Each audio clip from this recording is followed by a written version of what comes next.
Good morning. So today we're going to do a Lexus RX 350 and we're going to be doing our full rebar, getting rid of all that, and on top of that we're going to, I don't know if you guys can hear those cats, we're going to do the front bar here too.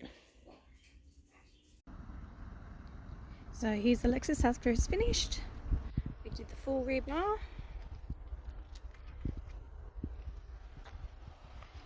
And we also did the front here.